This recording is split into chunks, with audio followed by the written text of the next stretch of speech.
Welcome back to Hicks Racing Podcast. I am Jessica Hicks. And I am Matt Hicks.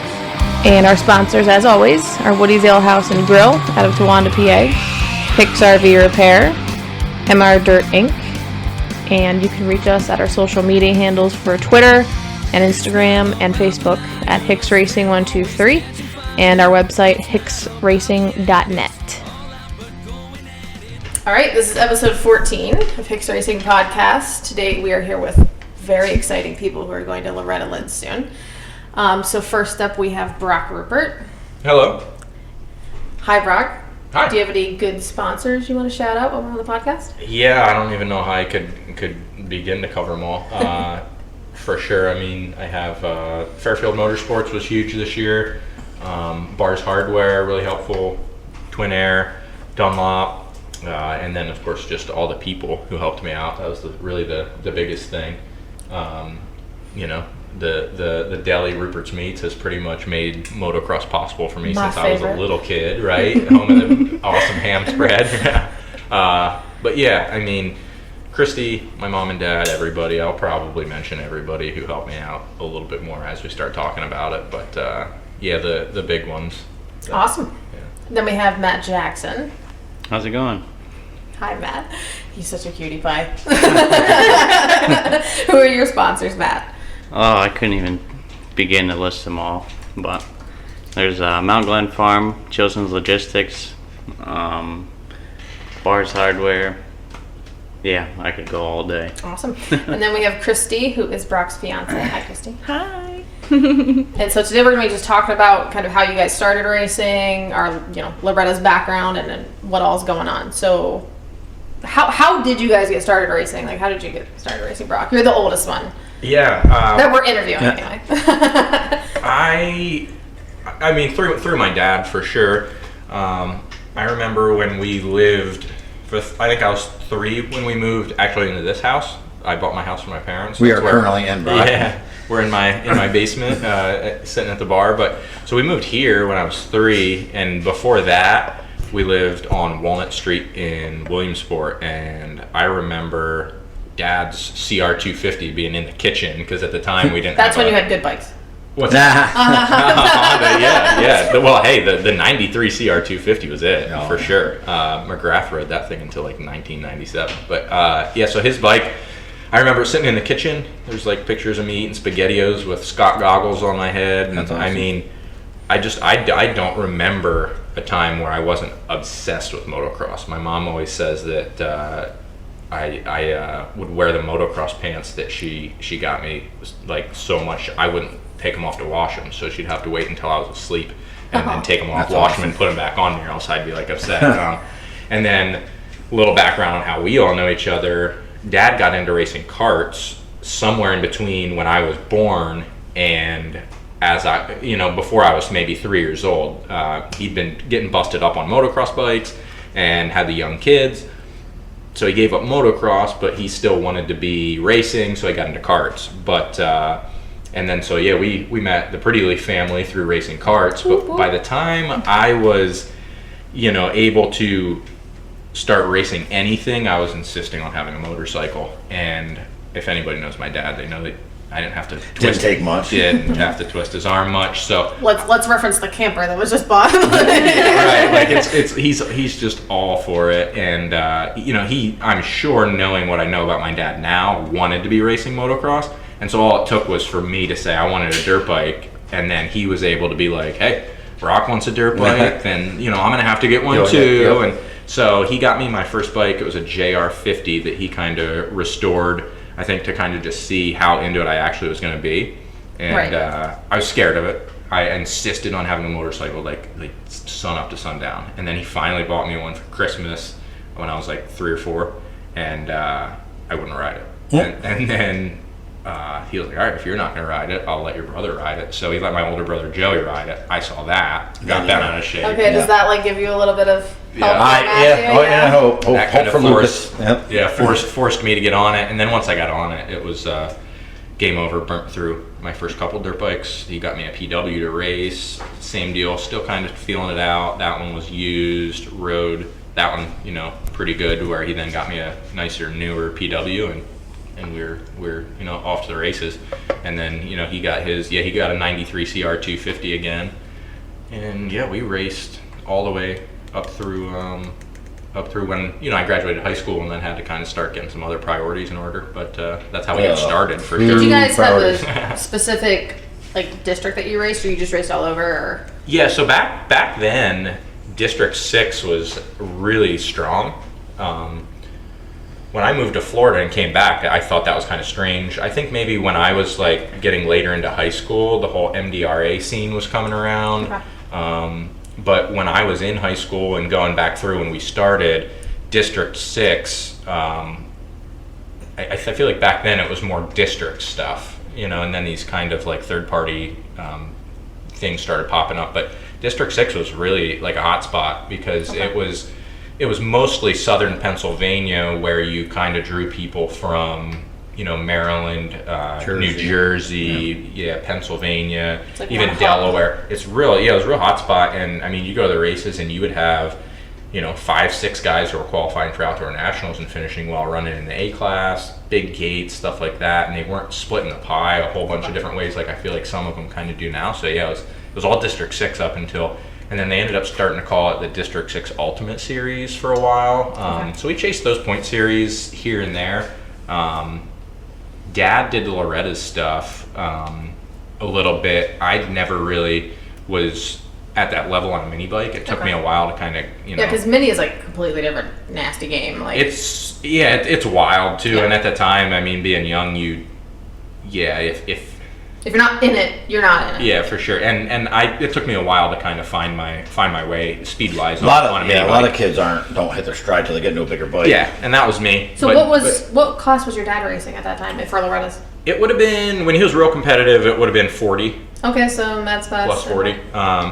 And I mean, that's a big part of what probably we'll get into later too. My motivation for doing this, motocross has always been a thing Dad and I did together, and the Lorettas thing was kind of his thing as I was growing up. I never thought I had a shot at it when I was on minis, and really I didn't. I wasn't competitive at that level on a mini, but Dad, I'll actually kind of have to ask him how it got onto his radar. I guess anybody in motocross, it eventually makes its way onto your radar, right? Yep. And so it's like the Super Bowl. He wanted to do Lorettas, and so I would kind of race, the races for fun, and he was chasing it pretty seriously, and you know how things go. It's just, man, you have to have so much go right. The year that he really, I think, was competitive, he had a real shot at. He ended up breaking his ankle. And that's the year your mom got the pool. No, he's broken many bones.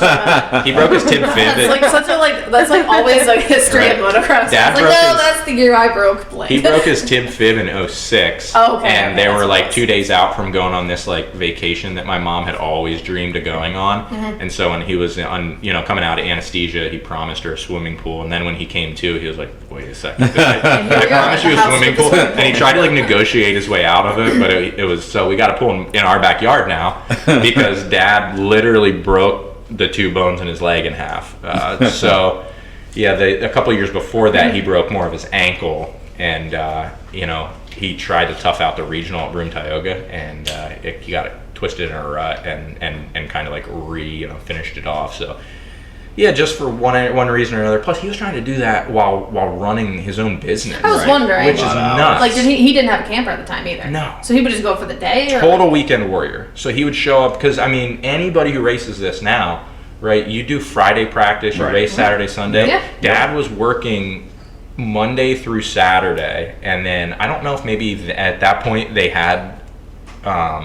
Weekends or if all the races were on Sunday or whatever. Right. As these have gotten bigger, they've changed a little bit. I don't remember exactly, but either way, there was no, going south to ride. He wasn't able to do any stuff Matt and I did this winter to stay on the bike. Total weekend warrior, busting his butt from, goodness knows when in the morning till 6 at night at the store on his feet all day, and then going to the races like that. And so the fact that he was even able to be as competitive as he was doing that is wild. Right. And then, the broken bones, he had bad luck with that stuff, and then never was quite able to get it into the national. And so, So he's like absolutely batshit insane right now. Like he's like, Dude. yes, I can't wait. Nuts. When I called him, I really wish I could have qualified at Pleasure Valley because he would have been able to be there. Right. But I ended up getting in Briarcliff out in Ohio. And so he is starting to ride with my nephew now. And he took my nephew to Dutchman the day that I qualified at Briarcliff. And the last he'd heard, Saturday night, things were looking about like they had every other weekend all year when I called because him. we were paying attention to the live timing, and I was like, okay, what was it, 12-7? Right, 12-7. I'm like, dude. So we're like, ooh. And I told him about, so like, I'd gotten together with a guy and been on the ground in my first moto, and what I thought should have been a 9th, which I would have been happy with, ended up being a 12th. So I called him and I'm like, I don't know, man. Like, that's the deal. It's going to be tough. We're kind of on the outside looking in. And then, so my parents, they're with their phone. Dad doesn't know how to hang up a phone. or he just... It's like my parents. Right. It's the red button, like, after all these years. He has to know. But either way. So he always just kind of like gives it this look afterwards or hands it to my mom to hang up. Yes. Right? Yes. And so I'm like, yeah, dude, 12-7, like, it's going to be tough, whatever. And my dad is like positive energy. Yeah. Kind of like Matt in that regard, right? Yep. He will never say anything. Like, anytime I give him something negative, he gives me the positive spin back all season, no matter what. And so he gives me the positive spin. He's like, dude, you just need to like go out there, do your thing, blah, blah, blah. Yeah. And then he like passes, and I'm running the phone through my van. And so he passes the phone off to my mom, and I just hear him go, yeah. And you're like, oh, it's not good. Like he didn't want to let me hear him go like, oh. But right, he just like let out this groan of like, this is the last regional, and it doesn't sound good. And so then I call them the next day. They're in the truck going to Dutchman, and I actually went to the the sign up building at Briarcliff, and I asked them to connect to their Wi-Fi because I figured if Dad couldn't be there, the next best thing would be like FaceTime him. Yep. Getting the ticket. Yeah. And so I like FaceTimed him. And my mom kind of like was onto it. She's like, why would he be FaceTiming me? But Dad's driving. So then I like told him my name, and then they handed the ticket through. And Dad sees the ticket, driving, and he like about crashed the rig, like, pulls off the side of the road and like jumped out of the truck. That's crazy. And started like, that's crazy. Like fist pumping on the side of 81, like yelling at truck drivers that were going to Lorettas. That's awesome. It was pretty cool. That's awesome. Amazing. That Saturday night when she said the 12-7, I'm like, he's good. We were talking, and I was like, I was like, there's a chance. Yeah, I was. Like, he just needs to be like, he's a good rider. He's just got to be consistent. Yeah, I was. Everything has to fall into place. Appreciate the positive. Yeah, I was like, he's fine. No, but you are a good rider. You really are. But it's just like shit things happen. You're like, are you fucking kidding me? Being a good rider doesn't. No, I don't exactly. either. Just your odds. You're 12 and he's 7. You get up there in the 4 and 5. Calculating it. We're like, yeah, I know. Wasn't you guys were the ones that told me about it, right? Yeah. The next morning. Yeah. Not on purpose. Not on purpose. I'm okay with it. I mean, I was pissed because I literally thought that you'd already called him, and then I was like. It was like did he talk to you? And I was like, I was I was dealing with some stuff myself. I was the next morning. You talked to Brock, and he was like, no, is he okay? And I was like, yeah, it's like, yeah. And like, I'm not supposed to tell you. No, I don't care. Yeah. It's whatever. But then he got worried. He was like, is he all right? Is he? I was like, no, he's okay. I was great at that point. But yeah, I mean, going into that race, I was kind of thinking the same thing. Like, I got a 12, I got a 7. I'm not eliminated. So that was even refreshing at that point because I'd never run a regional where I'd gone into a third moto and I wasn't already totally buffed. Right, that's what I was looking at. Yeah, so the 12-7, but like I kept thinking I need a 4th. Like, I'm not eliminated, but I need a 4th. Yep. I absolutely need a 4th. I kept just thinking that's what I told her. And then like I ended up getting the 4th, and that was the most relaxed I've been, or like and like locked in. I showed a buddy. Christy took a video of me on the starting gate, and I'm like already out over my bars and stuff. Like the 2-minute board isn't even up. And he's like, "Man, like you're like, why are you like so much like?" I was like, "I don't know, dude. I just was ready for the gate drop. I was ready for and it like finally something like went right, and it was like just like my riding went right, and I had some like things fall into place that were outside my control too. because Matt and I just all year were like, man, our luck has been just really bad. Someone runs into you and yeah, blasts so the side of you, I needed luck and my riding at the same time when I really needed it, and it all came together right when I needed it. So that was awesome. And then I started thinking about how it was my last possible opportunity. I needed a fourth. I got a fourth. And then a couple weeks prior, Matt Jackson, right, did the same thing. His last possible option, his last regional, and he goes and pulls out a fourth. Yeah, he killed. Which is like we need something. we need to get him in here. Yeah, dude, it's just it was so that was all pretty cool. Yeah. Yep. Let's get to Matt Jackson. No, it was. Yeah, Matt. Then Tell we'll us go when back you to started Broc. racing, because you're so quiet. Come on. Tell us. I mean, I didn't really race much growing up. I just kind of rode around for fun and did a race here and there. I actually started on four-wheelers. He admitted it himself. He did admit on. Hey, let's not alien our four-wheeler rider, people. Yeah, I mean, that's what my dad did growing up. So it's kind of what he put me on first, and then, I don't know, it kind of went from there. I switched to bikes when I was about 10. He took me out to Miles Mountain, and that was like the only track that we really raced growing up was Miles. Just because it was close, and it was the only place my dad really knew, because he didn't ever race growing up. And yeah, it kind of went from there. So what age did you start actually like racing seriously? Probably when I turned 16 and got my license. Okay. So can you imagine how insanely talented So, you have to yeah, be to 'cause- race that little of time and be that good? And so you're 20. You're 20 now. Yep. Okay. Yeah. So in 4 is years. wild. Yeah. That's insane. yeah. Crazy. And how much different it is to have those different backgrounds where I had it so easy that Dad was showing me the ropes of everything. Right, at a young age. At a young age. 4. And your dad liked dirt bikes in general, but he wasn't into the racing part of it. So Yeah. Yep. And then so when did you start chasing Lorettas, Broc? I think the first year I ever ran a Loretta's regional was 2017. And it was one of those things where, I didn't think I had what it took as like a mini rider, and legitimately I don't think I did. I didn't start finding really any type of speed, if you want to call it that even, until I was probably last year on an 85. Then I got on a 125 and I was able to kind of on the bigger bike ride a little bit better. And then the first time I ever probably thought about doing Lorettas was after my first year in C. When I was like 15, 16 or whatever that was.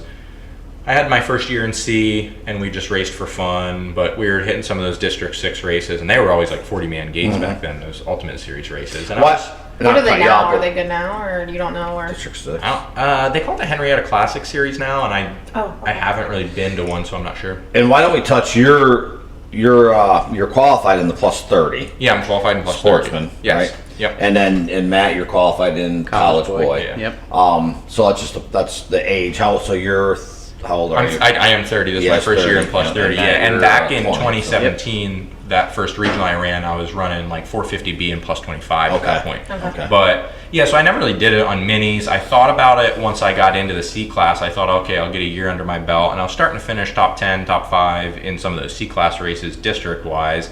So I thought, all right, my second year I'll try it in C. But then I finishing in getting some good finishes back then in those races, the AMA advancement points. If there were 40 guys on a gate and you get a fifth or an eighth, you got a ton of advancement points. So I got bumped to B immediately. Pretty quick. And I didn't realize back then that there was anything you could do about that.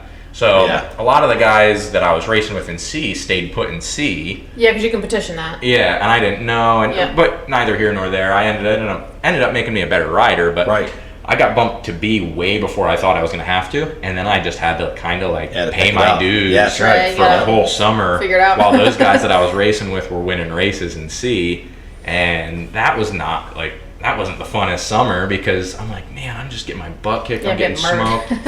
But those guys went to Loretta's in C, then they bumped up to B, and then I was able to race them, and I felt like I was faster just from being in that B class all summer. And experience, at that point, it was like, all right, I ran B for another year, and then it's like you're coming to high school's coming to a close. You got to figure out what you're gonna do with your life. And I knew motocross racing wasn't it, but I wanted to still be involved in it. So I decided to go to MMI and try to be a motorcycle mechanic, get involved in dealerships, and so I did that. Then that kind of, led to a long period of time where I wasn't really able to race because I was going to school when I lived in Florida and then working a full-time job on top of that. Didn't have the time to ride. Once I moved home, it's like, okay, cool, you work in a motorcycle dealership, but you have to be there Monday through Saturday. Yeah, shout out to Brock, because that's how Matt has his 2018. So that's how we reconnected. The Pretty Leaf. Because I walked in, I was like, oh, I know this guy. He came from Brock. But that kind of, I awesome people I worked with and worked for there, but it just, I couldn't get to the track because I had to be there every Saturday while everybody else was running the open practice day. And so I was in that weekend warrior thing Dad was for all those years. So I finally made a career change, and then that allowed me to finally kind of put together my riding, having the time, having the money, having the understanding of what I need to do to make myself better at riding, and that was probably the biggest thing. Which you're in the career that you're in, so Brock is a firefighter, which in the career that you're in, I wouldn't think that would be possible. Like when you think firefighter, you're like, oh, he works 7 days a week. but luckily you have the time to do that, and you're able to train, and it kind of coincides with your training. Right, it all just depends on what you value, really. Mm-hmm. I mean, most of the guys I work with are hunters, and so when it's November and everybody's hunting, I'm working crazy hours. So you can make up the money that you... so he banks the time so you can take it off. Well, I'm covering those guys. Those guys are using their vacation to go hunting, and I cover it. Yep. And then when I'm using my vacation this time of year to race, they're covering so it works out good. So it all kind of works out that way. And the schedule ends up being between my days and my nights. I'm able to get it done, and it's a lot of effort. It's a lot on your plate, and that's again something probably we'll get into more. Yeah. But, so did you qualify? Did you try to qualify last year? Yeah, right. So I guess getting back to that, 2017 is the first year I ever tried it. It ended up kind of somewhere along the way getting stuck in my craw, and. Okay. So it's just bothered you that you haven't qualified. Bothered so me. You're like... And the first time I remember it being stuck in, so back the C thing didn't work out. I thought, whatever, maybe I should have petitioned to stay in C, maybe not. It didn't really bug me then, though, I was a teenager.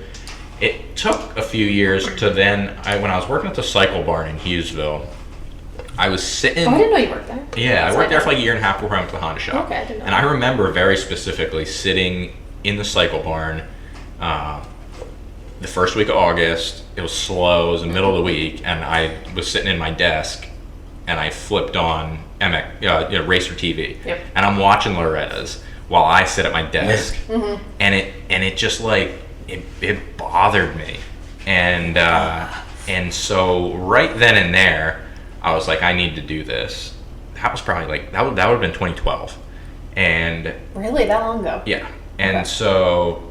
I was like, I need to do that. And at that point, not to get into it too much, but I'd just gotten back from Orlando being a college student. I was so out of shape it wasn't even funny. But no, so I weigh 155 right now. I weighed 180 then. So just to give you a little indication, I was like, I need to lose some weight. Because I bought an RMZ 450. I was like, I got to go to Lorettas. Well, so I bought a Suzuki 450, and I couldn't ride it. I showed up at Miles Mountain, got toasted by a whole bunch of dudes who I'd always kind of had covered. It was not pretty. And I was like, dude, you need to make some kind of lifestyle changes if you're going to be riding dirt bikes again. And so then I wanted to do it, but just working at the dealerships, I didn't have the time, and I couldn't get to a track or anything.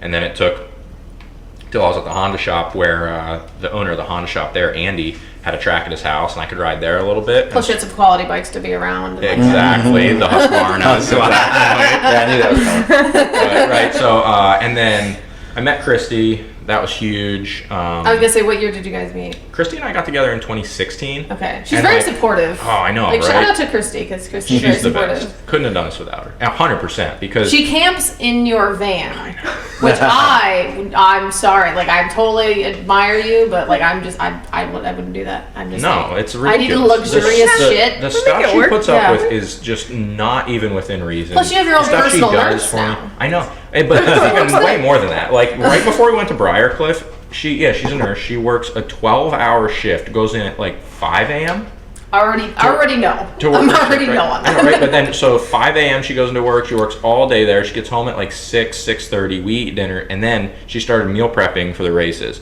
She's making egg bake and potatoes and sweet potatoes and chicken so that we have meals for the races.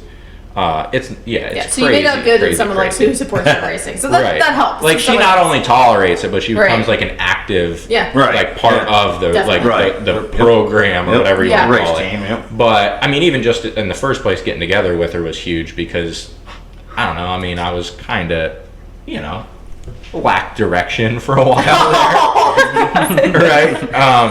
That's a beautiful way to put it. Yeah. And so got together with her, and then everything in my life started getting better, and career change was good. But so we started going to races pretty much immediately too, though, because in 2016 we went to Hurricane Hills, and at that point she was probably thinking like, "Ooh, this is cool!" Like, yeah. He races dirt bikes, not knowing how crazy it would actually get down the road. But we did that, and then we went to Dutchman. I was like, all right, I started feeling pretty good on the bike, and at the end of 2016, and I thought, all right, 2017, we're going to do this. So same deal, tried to stay on the bike through the winter. We went down to Field of Dreams in Jersey in March, first time on the bike. Had one of the worst crashes I've ever had. Knocked myself unconscious, bruised my lungs and ribs, and tore my labrum. Bad crash. And then it was real rainy that year. I might have rode twice, and we went to a regional at Pleasure Valley. Just so unprepared. I knew I was unprepared then. Yeah. Knowing what I know now, even crazier, more like how unprepared I was. And that weekend just went horribly. And so that was the first one I ever tried. And then that went back into working at dealerships, making the career change, kept me off the bike for a couple of years, and then once I got settled into the job at the fire department, and I felt like, all right, I know what the deal is here, and I have some of my sick time, my comp time and stuff built up should I ding myself up. Now I think I can make a real shot at it. Last year ended up being that first year that we actually kind of went after it, but even then it was kind of like one of those things where I was kind of trying to be guarded and protect myself from like hurting my own feelings. And I was like, we'll try and we'll go have fun. And if we get in, cool. And It's like Matt Jackson. You can't do that, right? Yeah. You can't do it because we did that last year and it just went haywire. And so this year I was like, all right, dude, you got to do this one more time, but you've got to give it absolutely everything you've got. You can't be pussyfooting around saying like, oh, we're gonna have fun, like this probably isn't gonna be fun. You gotta just go for it. And that's what I told Chris at the beginning. I was like, I just need to know that I gave it everything I had one time, because all these years I've rode dirt bikes and I've always wanted this, and I've never actually given it my all. Right, you're talking like you started at like 4 or 5 years old, and now you're right, it's a long time. And so I just needed to know that I gave it my all.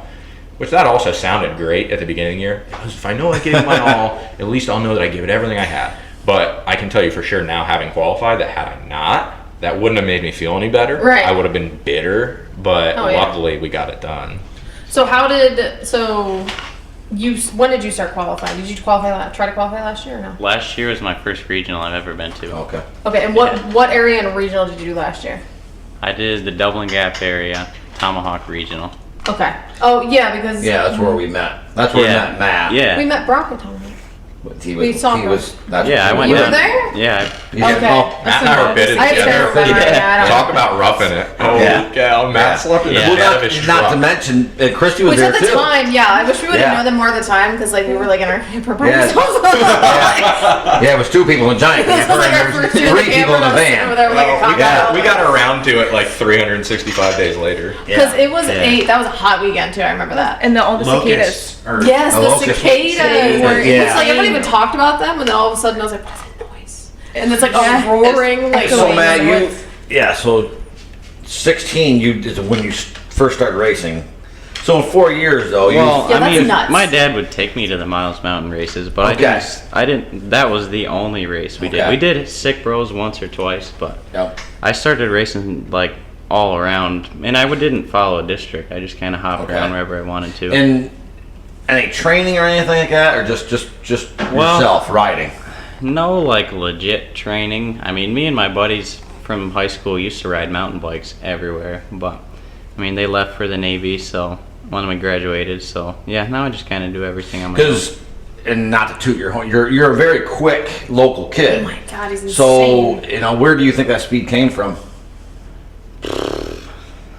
I don't know, to be honest. Are you with just willing to I talk? have a pretty good idea. I think Okay, I think Matt's downright speed came from chasing big races. He just said it. He didn't follow a series. He just went to- he wasn't interested in cleaning up at local races He and went to the telling big everybody stuff that he got only. yeah, dude. I mean, he was hauling down to mini O's and okay. and I mean that I'm sure those trips were rough to begin with, but it paid off. Like I noticed such a big difference in Matt's riding Because from you last year and to Matt this have year.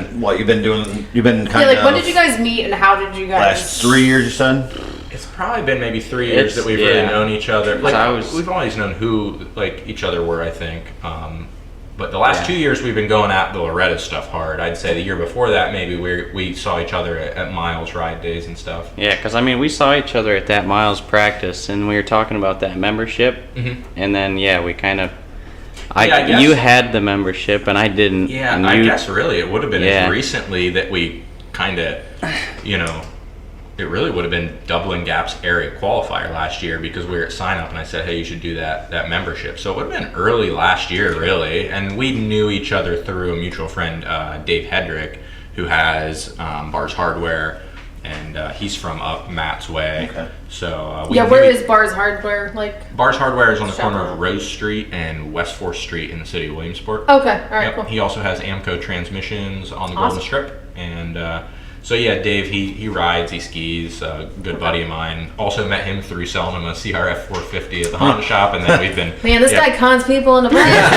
Hey, you guys walking the door That's on right. the bike. You I didn't forgot even that know. I ride It it wasn't with even you. me. That's It right. was That's why me. that was the only thing I brought to the table as a salesperson is like that I'm gonna be. I'll ride the dirt bikes with you, like But Here we are. yeah, so Dave was kind of the mutual thread between the two of us, and then just through being at the track, we linked up, and then I kind of knew what Matt was about, and thought it'd be good to ride with him, and good for him to ride with me.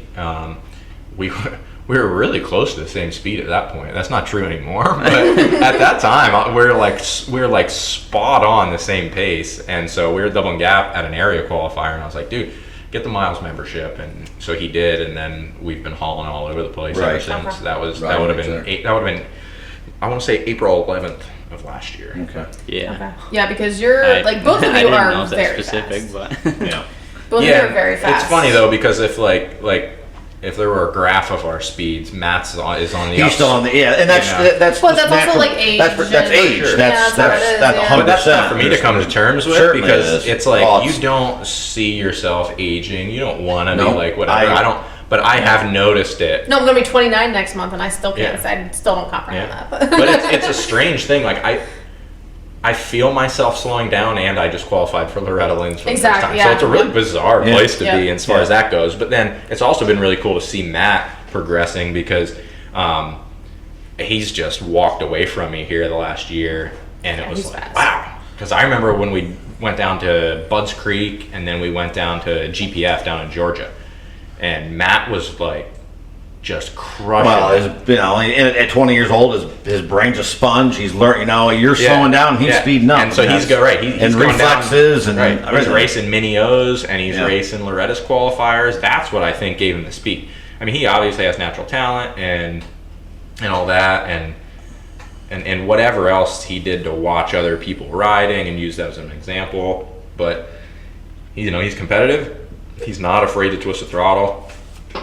He wants to be the fastest guy at the track every time you're there. Not everybody's that way. Which No. point? Okay, well, Right. okay. So then when we went down to Loretta's for the regional qualifier, because for some backstory for people listening, we so everybody here stayed in our camper for the regional qualifier at Yep. Pleasure Valley. Yeah. Yeah, Matt, me, my Broc, and- Matthew Hicks rode down with Matt Jackson, Yeah. Right. and then everybody else met them there. And on the way down, Matt Jackson was like, "I'll get like top 10." Okay, he just- meanwhile, he that just- was the goal. Yeah, He just is. kept. He's very he kept saying, conservative, if I can but just get damn, top he's fast. 10, then I can Right, I can get right. a ticket. Then I can be a regional, and then I'll get the ticket. And I kept saying, well, you're going to get in here, so you're not going to need to do that. Yeah. If I But can you just- also- but he was modest. That's one thing. That's Right. It's a fine line. Yeah, it is a fine line. Then you watch him and you're like, Jesus Christ. Yeah. And Well, I think me and Brock's original goal was to try to squeak in as an alternate. I Yeah, don't think we that's had. what we kept saying. Yep. See how easy you made it? No, You right. have You're to. trying to remain realistic Yep. while also chasing after. But when you it. were out on that track, he wasn't racing to be an alternate. No. he was racing. No, he was very consistent. And that was a really Yeah. cool thing to see It in was. person because Very cool. we both had to kind of like find something that we hadn't had ever before, like all season, Yep. and it was so cool to see that in real time. Matt passing a guy who is at Loretta's year in and year out.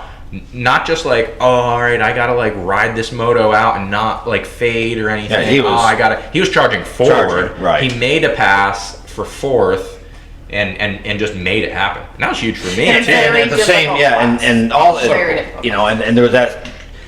You had some bad luck there, and like I said earlier. I mean, I was impressed with you. You charged even when the chips were down and it wasn't looking good. You didn't give up, and I don't know you all that well, you know, but have been getting to know you better, Right. But at that regional, I mean, you have just so much pressure on yourself. But And so we do- I understand that. I do. I also do, and we've talked about this many times. And we go about this two different ways. I mean, I can pressure myself, but I don't. But I'm also not as serious. You know, I just don't want to take the fun out of it for myself, especially at 47 years old. If I take the fun out for myself, then I'm not going to want to But do this it. is also Loretta's because at the same Right, time, like I'm- I had the same mindset when I raced carts. If I finished third, I was pissed. Oh, Yeah. it's I was just pissed. And there's a certain point, like as far as the not quitting goes, that goes kind of back to the speed thing. I don't have any illusions at this point about like what I am on a bike. I know that I'm not going to show up to the track and be one of the fastest guys, but the one thing I can control, like I can't really control how fast I am. Yep. You can practice, you can get faster, but at a certain point, everybody's got a ceiling with that. Mm-hmm. But I can control whether I'm quitting on Right, myself. exactly, And so I yeah. kind of usually try to be pretty good about not doing that, and even on the larger scale, not quitting on myself all season long. Like Right. even one moto, but there was times where I wanted to quit on the season. I also, like I didn't just do said it, too, so. is oh yeah, 'cause you you were can't pissed control. with Pleasure Alley. There's certain things you can't control, and I like you. One thing you can control is how you're taking care of your body. Exactly. How and I do like that. Right, and I just kind of like that. I guess that goes back to, like you said, the pressure that I put on myself and all that. That's why, because when I said I was going to do it, I want to do it right, and if I know going into this that I don't have the raw speed, I got to make up for it You somewhere. got to make it Right. somewhere. Right, You where, have to be. where able to Matt move your body is correctly it and- is funny too, because even going back to last year where I said our pace ended up being almost identical, we were doing it two totally different ways. And so yeah, if I know that my raw speed is not there, I'm like, all right, I got to be in better shape. I got to eat right. I have to get good starts. I have to be smooth. Right, you can't and drink, all you can't all do that. anything, Yeah, yeah. and yeah, where Matt is like his raw speed is on point. Right. We just need to get him to the point where he could do it for 15 minutes, and then boom, Pleasure Right. Valley. He did They it. did it. Yeah. So like MJ, do you work out at all? Like I did earlier this year, but with the farm and stuff, I don't really do it too much. so This you have a time lot of year. natural working out, like because you're busy the whole day. Pretty much. Yeah. Okay. I got him into doing some bike rides and doing some. He ended up doing CrossFit for a while, and Okay. so Yeah. yeah, he definitely started learns. working out. Snapchat's a Sometimes. beautiful thing for that. And between like all the things you can use Snapchat for. If I was working out, I'd send a picture to Matt and ask him if he got his workout in. Okay. So we kind of And he's try to drinking, keep like, each chocolate other. milk. That's For sure. That's for Eating sure. ice cream. Right. That's really Every time, Matt is like, damn. Matt is one of the only people I know on earth who calls you on the phone, and I love it. Right? Not many Really? people- Yeah. Not many That's people awesome. do make phone Even calls for a anymore. 20-year-old, that's weird. Uh-huh. Yeah. So he calls me, and a lot of times it'll be Christy and I in the van on the way home from the races, and he'll call, and he'll always be like, no. and you can always tell when somebody's eating Yeah. on their phone, and so I'll always be like, what are you snacking on? Hey man, treat yourself. And that's been Matt's like slogan. That's awesome. Oh my god, you should have seen. But, yeah. We're down in Georgia torturing ourselves in the sand and stuff, And so we go to Walmart on the way back to the hotel, and I'm trying to find some sort of like healthy thing to eat, a yogurt or a protein shake. Matt heads straight over to the cheesecake. That's the difference between being 30 and being 20. That's the difference right there. We're in Georgia. Apparently, like, pecans are huge down here. I got to get this pecan cheesecake.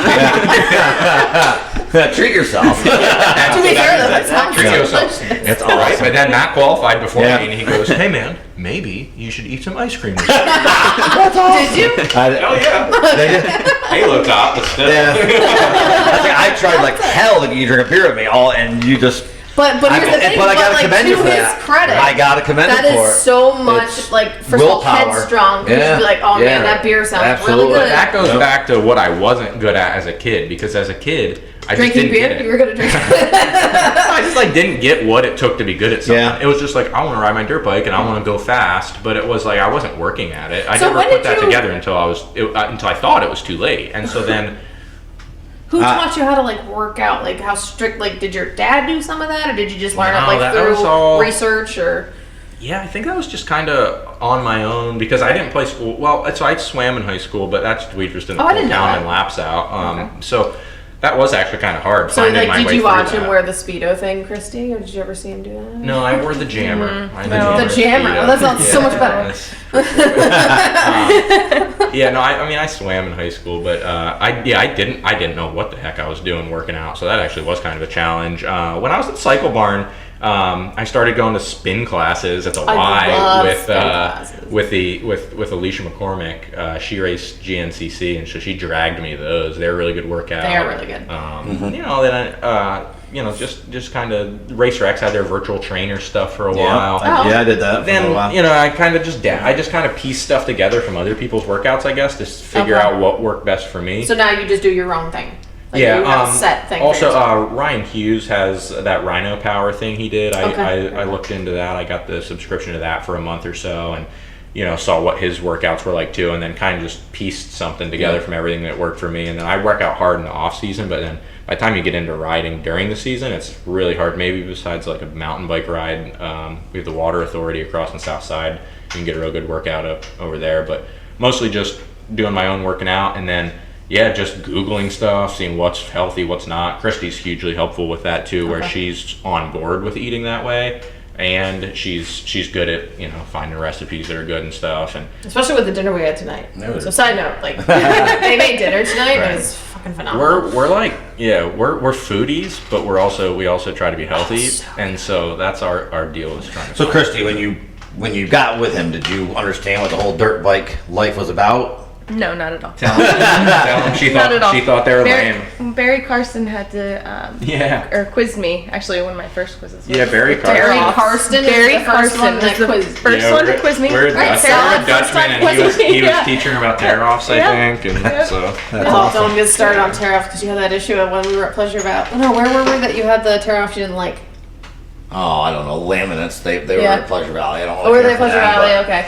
They're just So a waste. if we can for us. recap Pleasure Valley a little bit, because like you had like a not very good weekend, Brock. No, it was a kind of a bittersweet one. Yeah, there was parts that were good. Yeah, it wasn't bad. And really, it was kind of a turning Wasn't, point, like, I think. awful, but- So while I didn't have the best weekend, I think we all had a good weekend. Oh, yeah. Like my We all had results fun. were not good, but I had a blast with you guys, and Oh, I yeah. can't thank you enough for putting us Oh. up. Oh, yeah. Because Oh my Matt God. It was and I literally really, nothing. it was starting to feel like quite a grind. Oh, yeah. And I can't imagine going. So like you guys just always use the camper van, and then like how do you sleep, Matt? I literally had a tent in the back of my truck. Okay, At so like do you have like an Tomahawk air Rest. mattress? This Yep. year we had Okay. done some hotels, so like being in it together Right. was good in that regard too. Where we would, the weather was so bad for most of these, I Yeah, couldn't even sleep in my freezing. van. So we were, but even when you do that, it's so inconvenient and it just creates more stress and more to and from where. You ride all day, your stuff's muddy and everything's Yep. wet, and you have to load it back in the Freezing, van, and yeah. then try to put everything back in the van the way it was, and then drive to a hotel. But that's what we did most, even up until High Point. We were in a hotel at High Point. Yep. We were in Morgantown, West Virginia. So then you guys taking us in and giving us a place to stay was nice at Pleasure Valley, because it was like, this is what the races are supposed to be. Yeah. Right. Yeah. We're Right, set up. that's- We got Right, our we're there rig for that the we weekend, belong yeah. to. Yeah. It's right Yeah. trackside. We got our Yeah. meals. We got our friends. So that was Bloody so Marys. cool. Oh, those Bloody Marys. were Yeah, good. right, That's slamming Bloody You Marys. guys And we had went to the your bar. drinks. Christy and I went to the bar the one time. I was like, oh, I'm gonna go to the store. Let's sidetrack to the bar. We're not gonna see them for a few hours. But yeah, I mean, heck, we're playing. You know, Matt also credited the Nintendo Wii with his success. Yeah, that was fantastic. You did a good job. You went It definitely, yeah, it makes It was a huge it makes it more Right. relaxing and fun. And then my riding, I didn't feel like my riding was that bad, but I did No, have a little shit. bit of bad luck, Yep. and that regional stacked too. It's funny to think about, like the Northeast is one of the most competitive parts Yeah. of the country for But I think, motocross. all of them are competitive. Like They no are, matter what but you the see. Northeast is like That's- a murderer's row. That was by far, Okay. because I ran 3 regionals. Northeast So, was wild. which one do you think is the least competitive?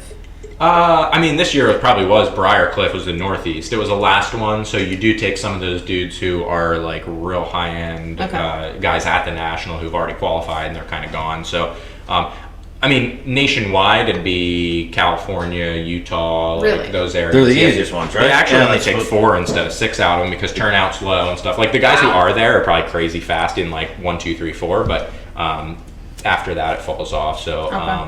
Anywhere So we may have outside to go to the country. California next I'm year. not You're gonna driving. probably have to. That's gonna be a listen. All I'm gonna do is yeah. sleep the entire Oh, time. no kidding. So But yeah, Matt qualified, and that was awesome for all of us. And if it had ended right there, I would have probably thought that it was all success.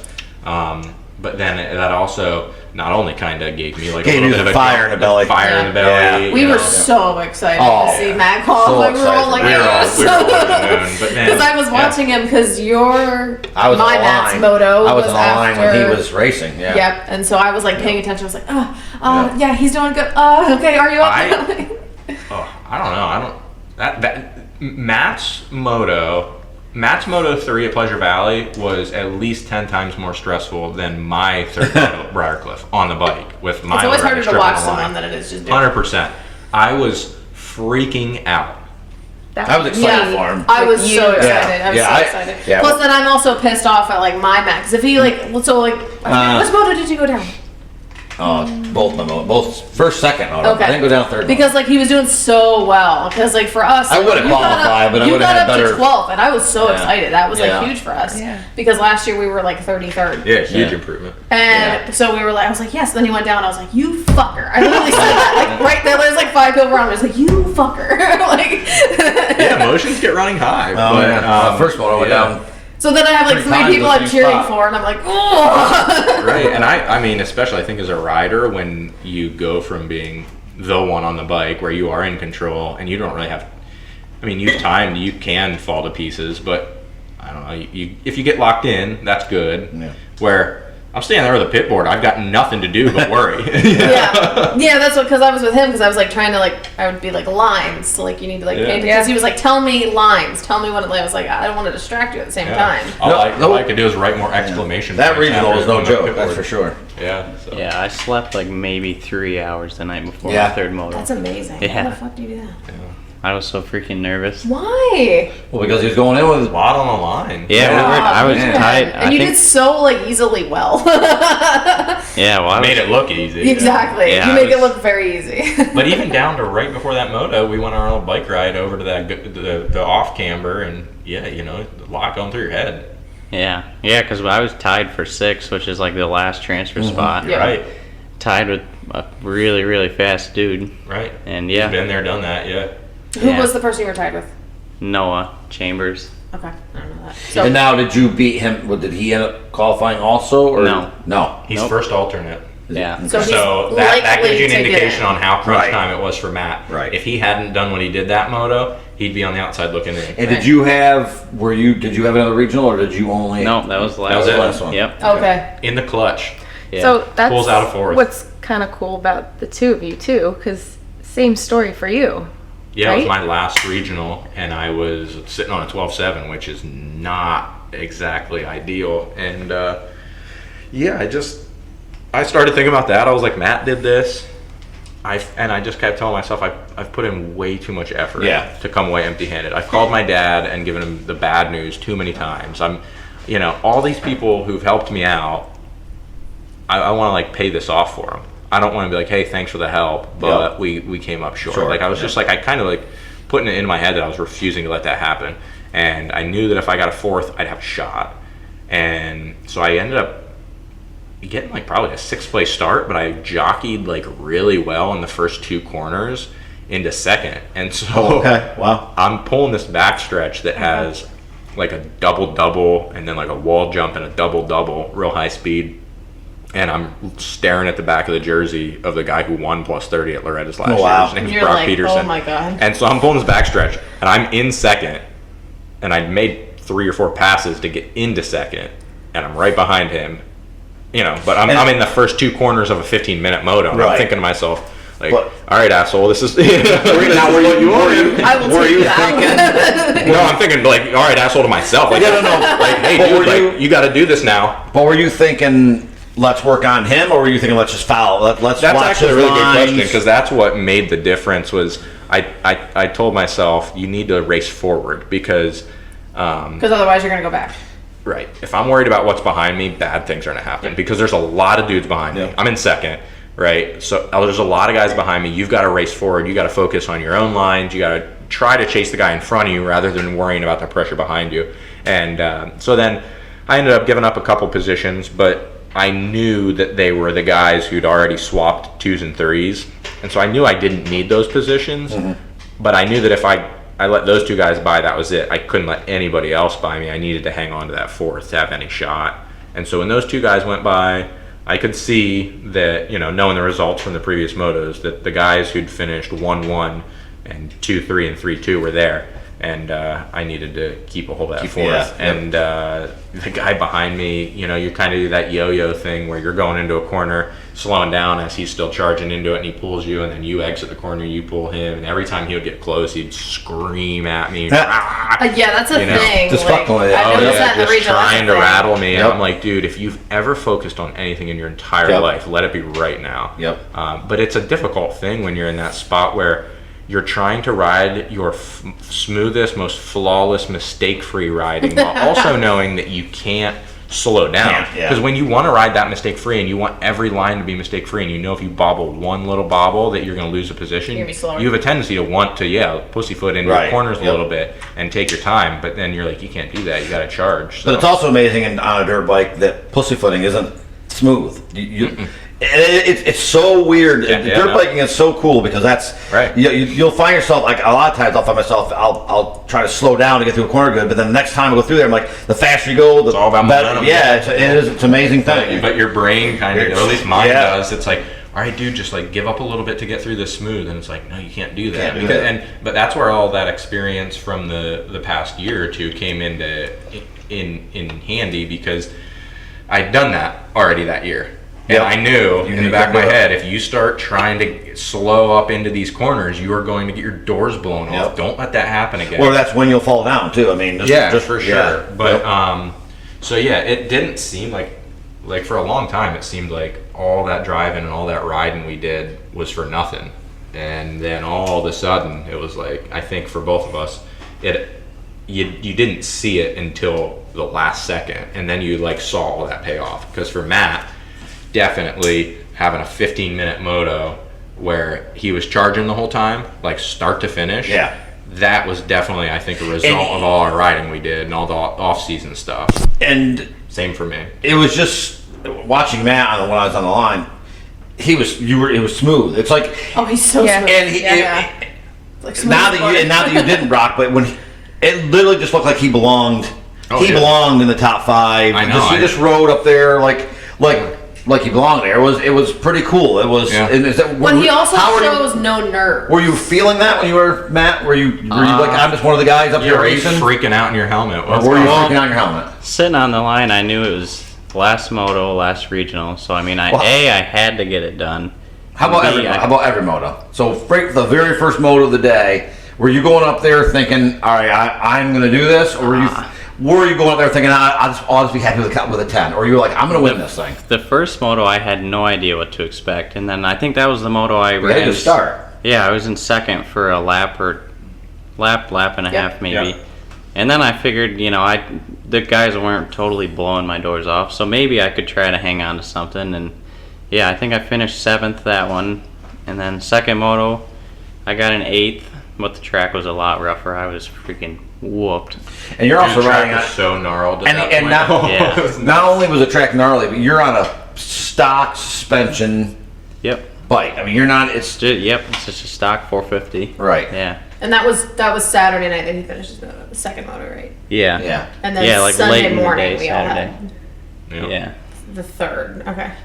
Yeah, which is again funny because that was the best moto I had all weekend at Pleasure Valley. Was that late in the day Saturday. Track was so beat, everybody was just hating it. I was like, And you were. Why and do you charging. That's why do you like that so much? Like what? because like I said, I don't You don't have that this- like crazy raw speed. but you have determination. Yeah, but I think I can kind Yeah. of make up for it a little bit by Okay. So by everybody else is like picking my way through a rough track. Yep.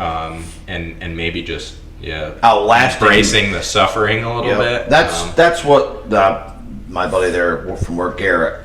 That's what when I got back and was talking to him about my finishes, and he went back and looked at all my lap time and stuff like that, and he's like, "We can get you in next year." He said, "We gotta work on a 1/10 of a second in each corner, and we gotta get your in shape so that you are able to charge the entire time. When other guys, he said, you're not gonna be first, second, third, but we can get you fourth, fifth, sixth, and we can if you're still charging when 5th or 6th place is letting off, you're going to get them. So that's shout out to Garrett Kelly. Yeah. That's the not ticket. Kelly.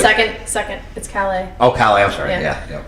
This is the second time we've hinted at this. So that's what I mean. Yeah. I know exactly what you're saying. That's like I said, you got to embrace the suffering. You got to be there when it's. Yeah, and I mean, I'm saying that now. We'll see how I see if I change my tune after Which, my well, motos that's a at perfect Loretta's, lead-in but- to one of my. That was our next question. So like One of our big questions. Yeah. What?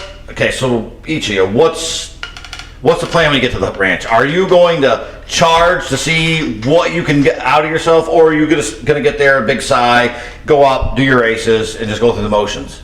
Absolutely And not I'm- the and- second one. Well, but- because also as a and I'm not racer- trying I know, but- to. Yeah, I'm not trying there's more to. to it than that. I'll elaborate. Yeah. I think me sitting here shooting the shit, it's easy to say like, oh, this is all just icing on the cake.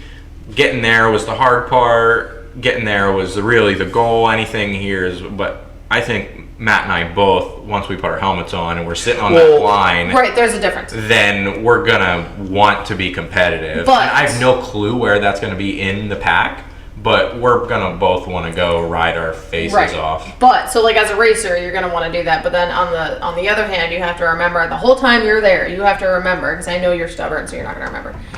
Is that Sure. you are the best top? You're the top 40 in the country in your class. Right, So you have to and we'll remember try- that at I all mean, times. You're like, Try to keep that in damn, perspective, but like damn, I got here. there's almost a 0% chance I'm not miserably hard on myself at some point in the week. Oh, It's no, yeah, probably I- gonna be yeah, Tuesday at no, I understand 7, that, yeah. 7:45, I 7:50 just- a.m. yeah. Yep, I understand No, that. the plan is, from what I've talked to other people, it's not a deal where you're riding balls out for 20 minutes because of how rough the track is. So I think the challenge for Matt and I will be to be learning on the fly what pace we're capable of running for 20 minutes in those conditions. So the first What mode are is your going to be a thoughts, key.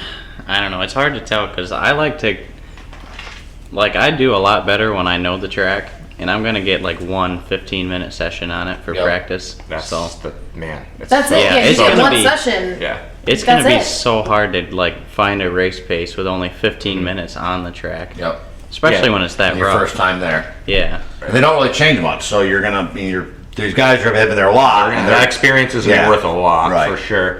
And from what I've heard, talk to people, they say you definitely have to be able to throw down. Obviously, or Lorettas. Those early laps are probably super important. I think, some guys have said that if you can lay down some heaters early, and once that that chaos of the first couple laps sorts out and everybody kind of settles in, if you've been putting in those laps and getting up with the front pack, then when everybody settles into that long haul pace, then maybe you're in a better spot if you're up front and you can kind of maintain. But yeah, it's not, I don't think it's going to be the full blown just speed. But like Lorettas, the people there even say, like Tim Cotter will say, we prep the track the way we do specifically to slow the race down. And so that's gonna be the hard part for us, is me finding what that pace is for 20 minutes. Well, the next thing is like, so the first moto is pretty much like for you, because you've never been there, and is that like you're just nerves, just getting it like one lap. You got to be like, okay, I did it. Like I'm here. Like, do you think it's gonna be? I mean, for me, the nerves are gone as soon as the gate drops. It's been that way ever since I was a little kid. I get nerves, like, especially when I was a little kid, less so now, but like I get crazy nerves. Almost like I can almost make myself sick with nerves. But as soon as the gate drops, gone. Yes, That's crazy. Yeah, I don't get nervous on the line. I could see getting sick. I mean, like, I have like a high anxiety, like, so I could understand like getting sick. Like, trust me, I've done it. Like, not like throw up sick. But No, still. I can work myself. Yeah. Oh yeah. For Oh sure. yeah. Like definitely. But then, so like you look, I don't know, how do you feel on the gate? Like, are you super nervous? Like, do you think you're gonna be super nervous? Like, I mean, I'm sure I'll be nervous, but I'm not gonna really try to set expectations or something. I think it'll make it go a little bit smoother. it's amazing how like smooth talking he is. Like, if you would sound like you're like, yeah, it's another day. See, I know. Like, he's so smooth for about myself, things. Like, I'd be freaking out. It's funny because I think I annoy some people on the gate because I don't get nervous. I'm super competitive. You annoy me. Yes. Going back earlier. Shoot, I forgot where I was going with that. Other than that, I'll get on the gate and I'm not nervous at all, so I'll be wanting to talk to the guys next to me. Yeah. Hey, and like if it's you're going, stop talking to me, dude. You know. Yeah. I know I've gotten that from guys. They're like, stop talking to me. Like I said, that's like definitely talking about something the orange changed groves for me, next 'cause door. I will Like, definitely shoot the shit on the gate. Yeah. Now. Yep. It was more when I was a little kid that I'd get like psyched out, but I had one of the dudes at Pleasure Valley busting up laughing right before our like third moto, because everybody was prepping the concrete in front of the gate. And people were like, you're not supposed to go in front of the gate, right? Is that different if it's concrete, blah, blah, blah. And like everybody on either side of me was brushing in front of the gate. And I was like, Christy, don't do it. I was like, what I've always known is that you don't step in front of the gate. Right. And so then everybody's talking about it. We totally did the front. Yeah. but I just leaned over and I was like, I say do it, man. I'll get an awesome finish when 15 of you guys get DQ'd. Yeah. So, awesome. Yeah, I don't know. But I also am, you know, I'm pretty good at shooting the breeze. So even if I'm nervous, I'll be able to kind of. Yeah, I don't. And then I now remember what I was going to say. It's like we were talking about earlier how when you would run a second, I had the hardest time, even when I should foul somebody, and I'll like last few like couple races I've been getting better, but I'll find myself off and like in the B and on the B gate with the A guys, I'll find myself on the wheel of an A guy. Yeah. And rather than it's like I gotta be like I want to try and like and I mess up. Right. And where I should just calm down, just follow it. Yeah. It just if as soon as I see a bike, I gotta pass it. Which you shouldn't, like, you know. Dog chasing it. Yeah. So. Yeah. So some, if you guys don't want to reveal huge details on this, that's okay. But like to give perspective from people who listen to our podcast, like once you qualified for the regionals, like what have you spent so far on registering alone for Lorettas? I mean, this is just strictly, just realistic. Just the fees, I think, were like. I don't know, it was like at least $800. I don't know exactly, but I sign up for Lorettas. Yeah, because I put in as an alternate though, and that was an extra $150, so it would have been like $675. Wait, so how do you? Oh, alternate for the plus 25. Oh, I did. Yeah. Oh, okay. So it was holy crap. So one class was how much? $150 to sign up as an alternate. And then how much was the class that you qualified in? They're actually they technically include that. There's zero. But there's like a $400 parking facility fee. Of course. Yeah, it's $475 for your facility permit. So that basically is your camper and your truck or your whatever, your rig. So your rig, just to get in the door, is $475, and then you can buy an extra vehicle pass, which we did, which was $125. Yeah, I think I only did one class, no alternates. I think it was like $780 for an extra vehicle plus the Yeah. all Oh, the so you have other- to actually so I pay. was, So like, yeah, I was into probably close to $900. okay, so like you have a camper. Do you have to pay an extra fee to have a certain length of camper, or like? No, just your facility permit is like whatever your rig is, and then you can bring one extra vehicle. like you can bring a he's- pit vehicle. They charge you for $75 for a pit vehicle. It's like golf Which is cart for or the whole whatever. week. Mhm. Okay, Yeah. so that's not too bad. So Okay, so far you've spent almost $1,000 on just fees just to register for there. yes, Okay. for sure. So once you get there, do they charge you to get in, or like No, your facility permit it gets you in. you're good to go? Yeah. Okay. So yeah, it's right around that. Okay. Yep. So what do you expect to spend once you're down there? Probably not much, because you'll kind of have your. Yeah, I mean, I think most of it's already covered going down there, other than gas to get there. Right, your gas to get there, and then you'll have like a little bit of, your food and stuff like that. But I mean, the big fees you pay right when you register up front, and then, hopefully that's all in the rear view by the time you get down there, and you just enjoy it, not think about all the money you've spent. But I mean, holy cow! Even like I know it sounds crazy, but that money is a drop in the bucket compared to what you've even spent already up until that point to get to the race. Going back a little bit, backtracking this a little bit, like that's I thought about it a lot while I'm driving around in my truck going from work to work. The charging thing while you're down there, and as racers, you're gonna want, but it just kind of like it sets you up to put getting to the ranch as your prize, as your trophy. Yeah. To me, I just think if I could get down there, I wonder if it'll just be a, you know what I mean? You get down there and you're like, I'm here. Yeah. Who cares? Because no one. And yeah, it's going to be awesome to see how you can stack up against some guys, but no one's gonna look. No one cares. No one. That's not true. That's not true. No, That's it is not true. It is true. It is true. In the grand scheme of things, no one in the world besides us right here is going to see But that's how what did Matt matters. Jackson or Broc But that's Rupert- what matters. Yeah, no, All the I think people you're that you're right, related but I to. think I think it's got to just kind of come from a within. personal, yeah, absolutely. I can come 100%. But that's why we all do this. That's why you race. It comes from But within. getting there is your trophy. Getting the area, okay, and it's which again, and I've said it all year long, which is one of the things that pisses you off about getting to a regional and having 50 guys for your class. When you go to the area and you are racing to be that top 8 so you can get to the regional, you want to be, okay, I'm one of the guys. You don't want to get someone balled in. They didn't get there the right way. No, they need to rectify that because the whole alternates at an area is absurd. Absurd. It's the alternates at Lorettas, I can understand. It makes sense. You got to fill the roster. You got to fill the roster, but you do not have to fill the roster above and beyond 40 absolutely at an area. at a regional. You're not gonna fix that. It's that you go to that. The prize in an area is getting that. Yep.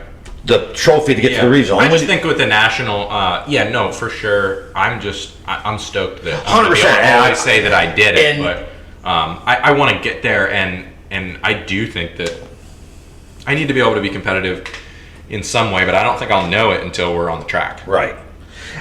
I guess, yeah, and the other thing is I can't go there and get 40th and be like, oh well, at least I'm in the top 40. Like that's not an option. To be very clear, Right. like I mean, that's not the deal. You're not. No, you but at aren't least going at to the go end. But to, at the end of the day, it is. Yeah, so but- I'm saying if you finish 30th, you shouldn't be like. Yeah, but oh, like man, I 30th finished and fucking 40th 30th. are also like super different. Like every position. But I'm just saying, yeah. like at the end of the day, you need means to be a like, lot there. holy Right. shit. And if at the end of the day too, if your mindset is like that, then you're probably not going to get there in the first place. Yeah. You know what I No, mean? So that's another 100%. issue. That's Like, what I'm saying. If you're Yeah. at Loretta Lynn's, then you've got a competitive Yeah, streak. 100%. You want Yep. to Yep. you want to do well. Yep. And- Yeah. But all I'm saying is I don't know what that looks like. Right. Once we get there, like I can tell if I rode well, if I rode my best, or if I rode poorly, if I was competitive or not. And so I don't know if me riding well is going to look like 37th or 27th or what, but I'll know at the end of the week whether I rode at a level that I can live with or not. Does that make sense? And to both of you, which leads me, you're both, and I guess we didn't talk about this on the podcast, but off there. Neither you, Brock, say you're not going to do it again. So, Yeah. I mean, which I guess would lead me when you're down there. Maybe you will want to just. I'm going to give this every last until the third moto of Loretta Lynn is done, because this is my only time doing it. I want to do the best I can do. Yeah, 100%. Okay, that's yep. And then 100p, as Corey would say. What's that? 100p. How about you, Matt? What's your plans? I guess 20 years old. We'll see what next year brings. I mean, It's going to bring days. They're going to be night and dark. What do you mean? yeah, I mean, I spent so much freaking money this year. You're I don't 20 know. years old. I know, but I don't know if I want to make this like a yearly thing. I mean, Yeah. But you're so a- fucking good at it. That's the only thing that irritates me. Is you're so good at it. Yeah, but again, maybe not kind of going back necessarily to Matt's Loretta's. point, but But- in the grand scheme of things, It- who cares? Like you gotta find support. Right. And I mean, holy cow! Look at pro motocross. You can't find support as a professional high-end motocross racer. Yeah. Let alone being a guy who's trying to go to Loretta's or get a pro Well, card or well, whatever. then it's let's do, like, is this sustainable? Start That's your the own question. training. Are you? Because I'm telling you Well, right now, you already have have solidly 2 people who Have will you do it. given any thought to to expert and then maybe trying to make a pro national at all? Have you? Yeah, I mean, me and Brock have talked about it some. I think after Loretta's this year, that might be my next goal. We'll try to, because I would like to say I've been to Loretta's and to say I've at least tried a national if I Yep. get my pro card. Yep. Matt should be able to get his pro card. I would think Honestly, so. I think getting a pro card probably will be easier than getting to Loretta's. I don't Yeah, think that's actually I mean, a stretch to say That's that. so sad. It's- That's kind of like sad, but like Yeah, I it's mean, not supposed to be like it that. just is what. Well, that's not No, necessarily it's not true, yeah. Because you can only take 6 to the national from each region. You can only take 40 to the national. I mean, they have a system in place that's pro-ams. It's just if you can get a pro card through Loretta's. If you qualify for Loretta's in a pro sport class, you receive a pro card, right? Yeah, which I mean, if I tried, might be the way to do if it. I tried for Loretta's again, that's probably I'd Okay. do college boy and pro sport. Right, so you could try to do that way, but then they also have to have a way for somebody to get a pro That doesn't card have without it. going to Loretta's. Right, 'cause everybody's interested in Only Loretta's. 40, well, and you can only get 40 people into Loretta's, so, you know, they have the Pro-Am system in place where you race Pro-Ams and accrue points, and it's like you have to accrue like so many points within a 16-month period, and you get your pro card.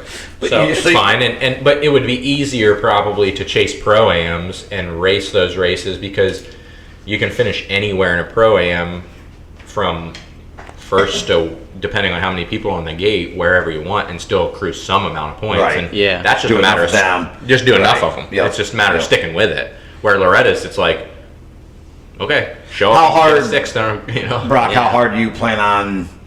Do you plan on racing again? Do you plan on continue racing in the next years, or are you just going to ride for fun? Yeah, I think probably just ride for fun. Yep.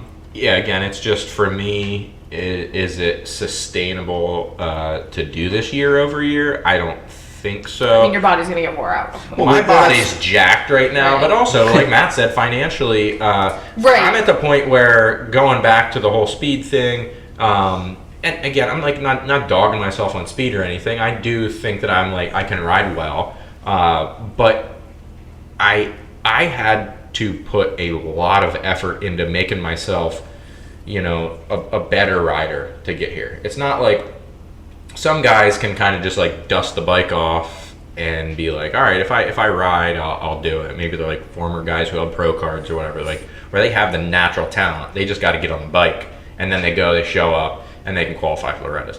For me, it required me to put so much effort into it to get there, and I had to shoot every possible shot. Right. And so to do that year after year Right. would just probably be So Take what it are too your much. personal goals after this year? I don't know. This Day in the is dirt. As far as motocross goes, right. So the big thing Matt and I want to do, Matt Jackson's turning 21 this winter, so we want to do a race just for the fun of it. After all this being so serious, we want to do a day in the dirt down south. Oh, that'd be cool. Right, race party, kind of do a race that is just purely for fun, and kind of get Listen, back, if we don't back get to the- invited to that shit, Hey, we're we gonna already miss. Yeah, it's already- Yeah, it's already on the table. So there's that, and that's kind of to get back to the roots of like why we do this, because it is easy to lose sight of that a little bit when you're going after this so hard and you're riding because you have to or because you feel like you have to, rather than riding because you want to, and like just having fun with your buddies. So that's what we want to do in March, is do a day in the dirt down south. Kind of knowing that we did the Lorettas thing, we accomplished Now that. you're like- Now we can just breathe a sigh of relief and ride our dirt bikes for fun. As far as racing goes, yeah, I don't know. I mean, if there was something that was convenient, we're in a really bad spot, too, Yeah. or at least I am. Yeah, especially you. specifically. Yeah, like especially even me. where you guys are, yeah. Right, it's so difficult. I have to drive 3 hours to go to a Yep. race. So And even like, for how, us, how like- doesn't that ruin the deal? Yeah, Yeah. Oh, it does. Yeah. And even for us, we're a little bit closer than. Yeah. To a race. Yeah. And then, I mean, you could have a whole nother podcast on the topic of motocross race days, how they are. I mean, Matt and I have talked about maybe doing some hair scrambles. I mean, I did one earlier. he already this year. did one. Yep, he did some research. They're I'd fun like if to do you're. one. They're fun for the racer. They're fun. They're just more They're hard on the bike. convenient. They're hard on the bike. But they are more. Those convenient. guys show up, they race 2 hours, they They go home. home. I mean, there's Yeah. definitely something to be said for that when you're a motocross racer. And heck, a normal motocross race is almost That's- bad enough as far as sitting around. I mean, you know, you're yawning on the starting gate at 5 o'clock in the afternoon. You haven't raced since noon. See, what we noticed is that, like, so Matt's been doing 2 classes on That the weekends helps. that we don't have the boy. It definitely helps. Well, we in our last you're like- last podcast, we went to Thornwood. Their Yeah, last. but you're still Okay, there till Thornwood- you're They still there till they Thornwood's six. threw it program, that out was not horrible. bad. I mean, they wouldn't drop the gate for the next class until everybody all was off the track for the And class even after before. Like, that. and it was in at least that. I mean, that was bad enough. I mean, normally our our Empire. I mean, I don't think I've ever been to a track before Yeah, where no. you. I mean, I raced over through. I don't remember that, but I mean, just lately, locally, they're dropping the gate when Yeah, and having the program move along is good, Yes, but yeah. it's still They did not. there's so many classes, and then you got to get them in, and so you show up for sign up at 7:30 in the morning, and you're not leaving till maybe 4 or 5. That's 6 why the o'clock at camper night. thing is so Yeah, much that's more what- yeah. relaxed, And and that's that's why. awesome. Sign up the night But yeah, before and then sleep Between in. just those long days and then the drive that I have to commit to it, Yep. that's what makes me question. If I lived in a different spot, like the guys that I've been riding with getting ready for Loretta's, they're down in the Hershey area, I'll call it. So people from all over, I guess, know. They're in Elizabethtown, Wrightsville, stuff like that. But they're in that good pocket, like I was talking about earlier with District 6, where they have a ton of places. They'll even say, like, yeah, maybe we'll go to Tomahawk tomorrow. Yeah. And then, like, oh, wait, that's like 3 hours for you. Yeah. Because Yeah. it's not for them. It's maybe Right. an hour and a half. Right. They're- Can you imagine So, a yeah, they Tomahawk, go an hour and a West half Virginia, away? New Tomahawk's a Jersey. beautiful track. Like, Yeah. they can go to all those places. Or those guys up that are just north of where Matt's at.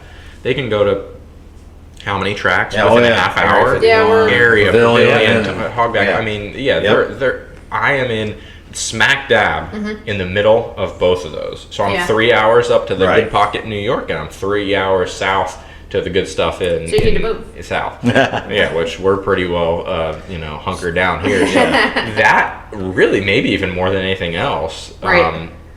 it is the deal breaker for me. Or I you just drove- get a camper. I just drove 3 hours to go ride on Wednesday. Just this Wednesday, I drove 3 hours to MX Acres to go ride on a Wednesday. I've drove Where's 3 that? Where's that? hours to ride at Area 51 on a Wednesday. I've drove 3 hours to ride at the compound on a Wednesday. I've rode 3 Why hours. would you not stay at our house? Well, that's not What's really. the difference? No, I'm just saying, But like, that's then no, you could, because like, break it up. geographically, that's not. That's It's not. not? No, Okay. he's gonna go right up 15. Right, and I gotta be home. I gotta go to Yes, work. well, Like, it's not geographic. It wouldn't make sense for me to come right. Where do you go to Area 51 then? How do you travel? He would go up there? 15 and hit. I don't and know. hit. All I know is Yeah, it's 3 hours and 15 Yeah, I was minutes. gonna say, Jesus. Right?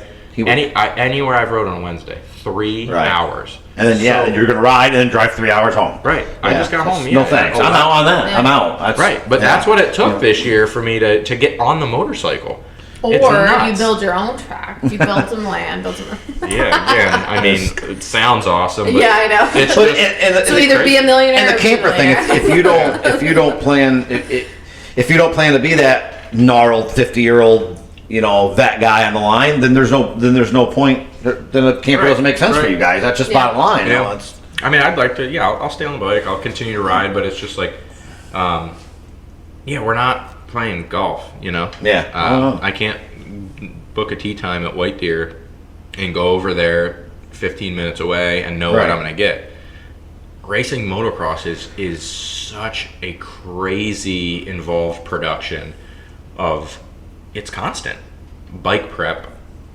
Trying to stay in shape. Yes, yeah, and that's the place. But it's one of the things that makes it. I don't know if makes it so gnarly. It's one of the things. That and that's why I love everything about it. But it's Yep. just, can I do that year over year? Probably not at that level. I can't do it year over year. So I don't know. That's my motivation to do it, though. I'm making dad ride. I'm old, but I mean that's my motivation. I want to. At 60, I do want to. I do want to be that 60-year-old on the line. That's not that far off. But I'll still be riding for sure. Right. But we got other stuff. We and like the only to way do, skiing and stuff. Yeah. So I got into And again, it I mean, well. and we have kids. I'm hoping, that's my, I want to be online with them. It's so there's just different motivation for. Right. Yeah, that's bottom. Right. This was kind of like putting a bow on all my years Yeah, of absolutely. racing. Definitely. Right. That's yep. And like I said earlier, it was something that really nagged at me, and so it was like unfinished business.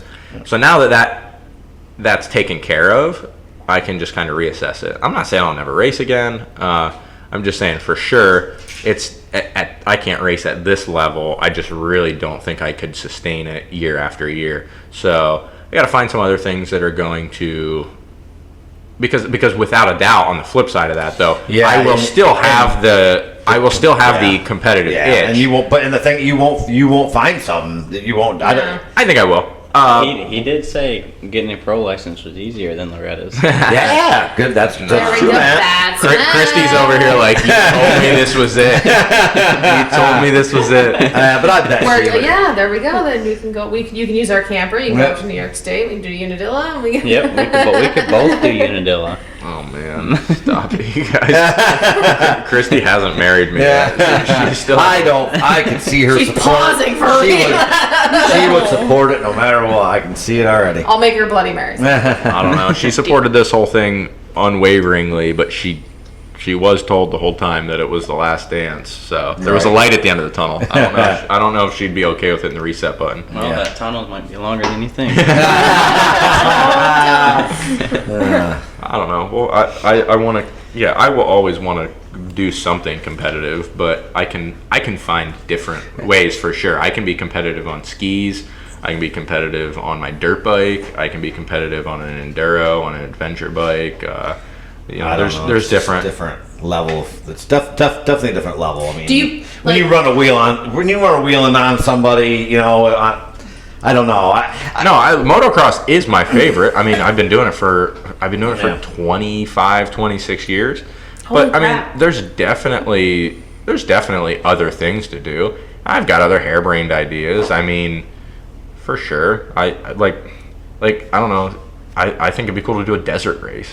Like I've got this dumb, thing of like doing the Baja 1000. Yeah. You know what I mean? Yep. That's a huh? Oh boy. See, here's the thing: you don't even have to buy a camper now. Yeah, me too. You just use your dad's. Right. So And you- like, yes, you don't have to who buy one. knows? I mean, maybe that's what it looks like. There you Or go. there's a race out in Vegas called the Mint Yeah, 400. yep. That's something I think would be cool, and that's something that you can just go sign up for.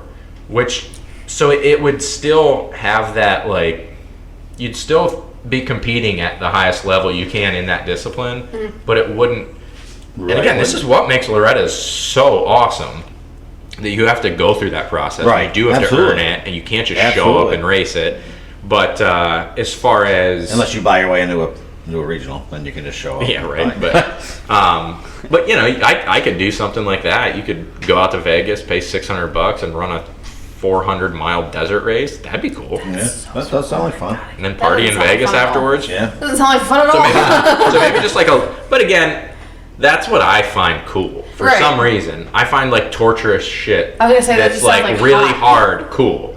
I'm with you. So, I'm- but maybe that's, I can do something like that Yeah. sometime, and Yep. and I could probably do that by just with a lot less effort than what this took. Right. So And Yeah. Matt, yours, so at 20, your future's, I'm Bright and deciding. shiny. yeah. Yeah. Matt will probably get a pro license, and then maybe Yep. he'll go run Baja with me. I as my even thought about running the co-pilot. Canadian Nationals. They Yep. seem like a pretty good series. Okay. So we had an that- interview. Ty. Melissa Peer. I'm sorry, PCA. Ty. Yeah, there we go. Look, she's out. She's taking the ring out. I've initially scared her off.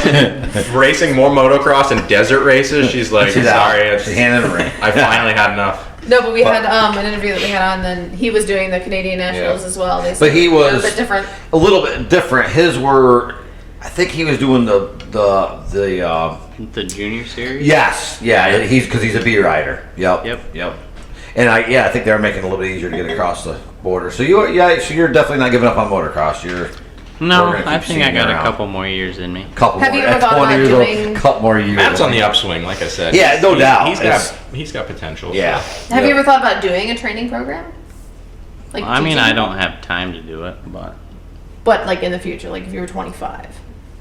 I don't know. It'd be so hard. There's nowhere around here really. You'd have to. Yeah. You'd have to have your own facility. You'd have to have Which your own track. our area, our direct area where we're not terribly far apart. We need a track, and I don't know Burlington, but It's not right now I don't know how that looks right now. We'll see. I don't know. We'll see. But to be fair, I raced there the other week. Hey. We'll see. Okay? Scared That's as our, shit. we need a track. By the way, did you see Somewhere in the did you see middle, that? but I don't know. No, I don't know didn't see I don't know if that's possible right now. Right. but- You missed the finish It's a line. difficult business to get Yeah, into. because first of all, okay, so the girl that was in my class, like far beyond me, I was just like surviving. They put us with schoolboy or college boy? I'm a schoolboy. Schoolboy, okay, and I was like, fuck. Okay, but then the girl that was racing me finished a whole lap ahead, and I had a whole other lap. I was like, nah, that's not happening. I'm like, gone. I was like, I'm already dying. Yeah, People don't realize it's- how crazy. I was like, I physical need to motocross go on the is. treadmill for 45 minutes in a full Yeah. like snowsuit. And Yeah, then so I was maybe just that'll- running, yeah. motos this morning with some of those guys from down southern PA that are going to be racing Lorettas in plus 25, plus 30, plus 40, and we're running 25-minute motos. I wear a heart rate monitor, like one of the chest ones, heart rate okay. monitors, and so it had me at an average heart rate of 179 and a max heart rate of 192 Yeah, that's cool. for 25 minutes. Yeah. Yep. So it's like, I remember as a kid, everybody just thought, like, oh, dirt bikes is easy. Yeah, sit yeah, down. it's bull- Well, no, my That's thing what I is say, like too. then you get like baseball players who are paid $12 million a year who Right. Show me the heart rate. yeah. That, show me right. that. That's I just While had you're this argument with chewing- somebody. while you're what's chewing cool, that tobacco It's and- like there's actual data now. You can Right. the proof's in the pudding. You Where got was I? heart rate Someplace stuff. that someone did. I said something about baseball players aren't real. The other night when we were at the bar. aren't real athletes. I said, so when's the last time a baseball player had a sustained heart rate of 190 for 30 minutes plus 2 laps? Well, I guess not. Probably not. Never. Never. Like, Well, so, you can, if you can chew bubblegum and play your game, Right. sorry, it's not So, gonna like, not I'm- working. and not taking anything against they're baseball. athletic. No, yeah, there is. There's something but- against baseball. They're athletic, but they're not doing something as physically stressful as motocross, and not really anybody is when you combine No, when you the that's right. strength and the cardio. I mean, yeah, like Like that alone, It's like nuts. that day alone, I was like, nah. Yeah, she was. I It don't was. know how It you was. fucking It was do this. high. It was like 95. Yeah. And she could like. I'm like, now you know why I run on the treadmill Yeah. with a And at the end of sweatshirt the and a day, stocking I was hat on like- because Right. I'm trying Shuffling to. my way to the truck. Yeah. He was like, and then "You like okay?" I wait was until like, you guys get to Unadilla and realize what a joke the stuff we've even been riding is. Yeah, right. It blows Yeah. your mind Well, even more when yeah. you Right. get there and you It's see like those as soon as guys you get up and up and up and up. riding like, that pace Oh, yeah. on that That rough track. of a track Mm-hmm. for much Yeah. longer than we race. yeah. Well, It Pleasure blows your Valley mind. alone was like Pleasure insane. Valley, yeah. But that is the cool thing about the sport of motocross is that whatever age you are, you can still go You do can do it, and yeah. then that gives you so much more of an appreciation Oh, yeah. for what the pros are 100%. doing. Because there's people who are screaming at their TVs about football and baseball, Right.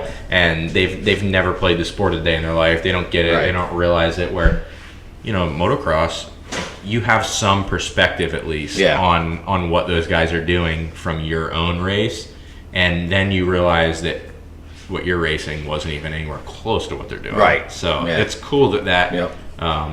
and especially as you race through these ones where you actually are getting on kind of rough tracks, you're not just racing your local track. It just, then you go to Unadilla, you look at that stuff and you're like, oh my god, It'll be an experience, that's for sure. what rough is like. Tomahawk last year for that regional, that was our first year of even, and we were kind of late, and it was kind of a last minute. Oh, let's try from Lorettas. So the area wasn't too bad. I got through that, but when we got to that, Tomahawk was unbelievable, like the roughest thing I've ever seen in my life. That's when Matt not was like, mentally prepared. This is way beyond what I thought. Tomahawk last year made Pleasure Valley look smooth. Yeah, no, I mean... In a different way. I think Matt and I were also blown... I think everybody that showed up there was caught off guard by that. Yeah. They trucked all that extra sand in, I think, like... Yeah. I was at the urinal, and the guy next to me was like, what do you think all the sand? We trucked in 200 triaxle loads. I was like, yeah, cool. Like, it's... I don't know what I'm doing. Right, and now it's still like that. I mean, that even... We were down there... Have you guys been down there at all practice this year? Yeah, it's not quite as moved out. Some of that sand is actually like mixed in. It's not. Yeah, it's not. Top, we were down there in February, I think, and it's still even. That was one of our area qualifiers. Was Tomahawk. Okay. Okay. Yeah. We were down there. Like it was February, or March. Yeah. And it still got rough. I mean, it was. And for practice, it was just practice, and it got rough. I think my biggest thing last year was we were qualifying in the Northeast, so I was thinking like hard packed, because that's what all the tracks are around here. Yeah. And I suck in the sand. I was we qualified. Of course, I did the area qualifier. I was at Walden, so it's hard packed, just a normal track for us. That's the one thing Area 51 or whatever. I don't agree with that. Like you said, you're in the Northeast and you show up and it's beach sand. Like you're in the Southeast. Yeah, and that didn't make a whole lot. 3 foot braking bumps and acceleration bumps covered the entire track. Riding in the sand? Like, no, I hate it. I hate it. Yeah. No, I don't know. Matt's not. Matt rides the sand well. He may not like it. He may not like it. He said that about Sick Brothers too. So both of you, both Brian and MJ, were a lot of fun last weekend. Sick Brothers sucks. And then at the same time they were blasting doors off. Yeah, but that was one of the worst days I've ever seen. It was. It was very dusty and not good. It was not talking to them. That was horrible. Right. So when they say it does not great, they're still good at it. No, we were down in Georgia, and Matt's like surfing through stuff, and I'm just eating these braking bumps to the face, and I'm like, surfing. What happened here? But so that's going to be interesting going down to the ranch too, because they mix in boatloads of sand. Okay, I was wondering. It's going to be rough. Yeah, I'm curious to see though, because I like to ride my 450 in a really high gear, just kind of floating through the sand. Yep. And I'm on a 250 now, so. Yeah, totally. I was wondering, so what is your expectations now that you're riding the 250? Do you think you're gonna be okay? The way I looked at it, I'd rather get like a mid-pack start and stay there the whole race than to get a really good start and then just be freaking hammered on my 450. Yeah, because I mean, Loretta's is for all the hype and everything, it's not a big wide open. Yeah, it's not a normal motocross track. No. It is a flat, and they compensate for that, I think, by trying to purposely make it extremely rough. All you ever hear is how rough it is and how gnarly the track is. So yeah, I mean, I think that having a bike that's more manageable for that, for a longer moto in the heat, because again, Matt of course drew the 5 p.m. moto. It's going to be hot and it's going to be rough as heck. So having a smaller bike's probably not going to be a bad thing. And a college boy at that age, there's a lot of guys who are probably riding 250s anyway. There's a lot of guys on 250s at regionals. Yeah. So he should be fine and be able to manage the bike better and charge harder later in the race. I think it'll be a good thing. Yeah. So it's going to be exciting. All right. So before we're done, so Broc, what is your race schedule for the week? Looks like I have. Oh, you want Eastern time? Yeah, Eastern Standard Time. All right. I've been getting everyone my schedule and forgetting to compensate. Yeah. So I'm Tuesday at 8:30 a.m., Wednesday at 3:30 p.m., and Friday at 10:30 a.m. Is practice day and then it's televised? 30 at Friday at 11. Is practice televised? Practice will not be, but every moto all week will be live on Racer TV. Still. Yeah, okay. So, the one goal, I guess, will be to try to rip a pretty good hole shot, at least one of the motos, so everybody at home can see us on Racer TV. I think they just kind of follow the leaders. They're not going to go back to the back. So Matt and I have to have at least Matt, when are one your- rock and roll shot. So I've got a moto Tuesday at 6 p.m., Thursday at 1 p.m., and Saturday at 10 a.m. Okay. So yeah, mine will all be kind of later in the day. Yep. The track Yeah. will be good and rough. pretty well. That's 8:30 Matt and I a.m. basically one time. first moto, last moto. Yeah.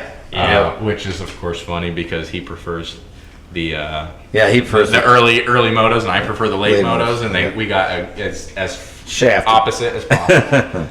But whatever, we're gonna make the most of it. I Yep. mean, It's, I will say I was so excited for Matt. I mean, all the way home we talked, and then when you got in, it was just like I almost was more excited for you than I was even Matt, only because I know how hard how hard you were on yourself and how much it meant to you. So we actually found out that Broc had qualified when we were at Burlington the first time. Yeah. And we had been watching his qualifying results, the live timing the whole weekend, and I knew it had rain that weekend, I think, or something.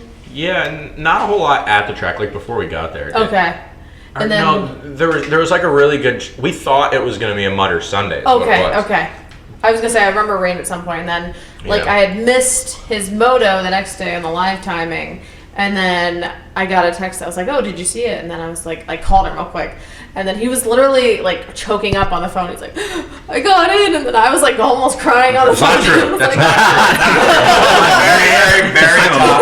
man, and and I was like, Yeah. Matt, he got in. No, that was Yes. actually completely true because Super excited. we pulled into impound after last moto. I knew I had the fourth, and I was like, oh my god, that might have done it. And then Zach Kleptoski, he is down at Snake Creek down in Delaware. He pulled up and he's like, oh, and we got kind of talking, and I was like, dude.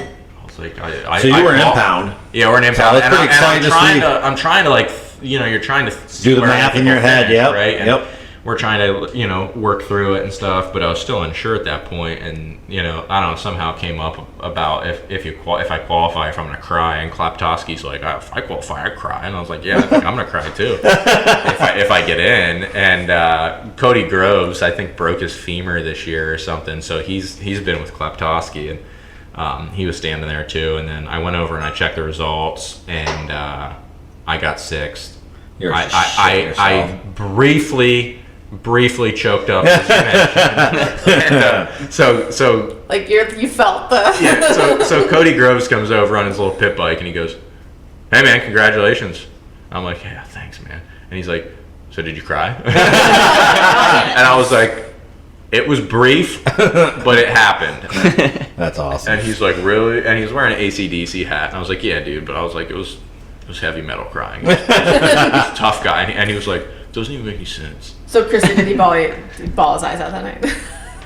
Not that night. No, it was brief. It happened. I had a small breakdown, and then Totally. And then we called Dad. That was a little bit. I was crying. I was crying because Broc was crying. Yeah. He called me. I could hear him choking up, and I was like.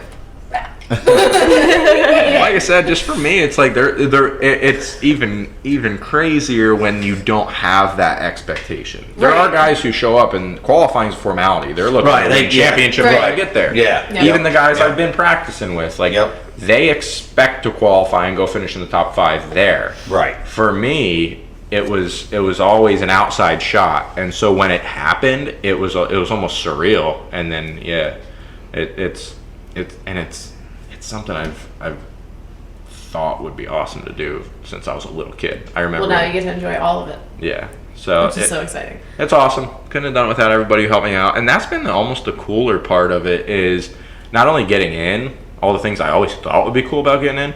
The coolest part is all the people that have helped me out and just been behind it full bore the whole time, and then how many people kept jumping on board even up until the last second? You guys giving us a place to stay at a Northeast Regional.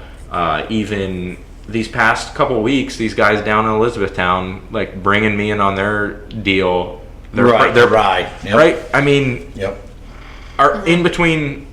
in the month in between, and I still got new people helping me out. Well, so when we were down at Pleasure Valley and MJ's bike started missing the third moto and something was wrong with his bike, we were all like, me, you, and Kristen were like, if anything needs to happen, we're all collectively going in and paying for whatever the fuck needs to be bought. I still had a moto, and we're trying to diagnose Matt's problem. I'm about going up to the gate for first moto. Okay, we all decided that this is gonna happen. I had a guy give me a pair of goggles on the line at Pleasure Valley. Yeah, you were. I still remember Christy's phone call because I didn't save her number yet.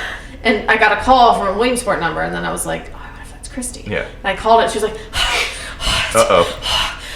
goggles. That's not all I got was like coughing and like goggles, and I was like, okay, I got it. And I was like, Matt Jackson. But literally, like, there just so happened to be a dude walking by with a pair of goggles in his hand.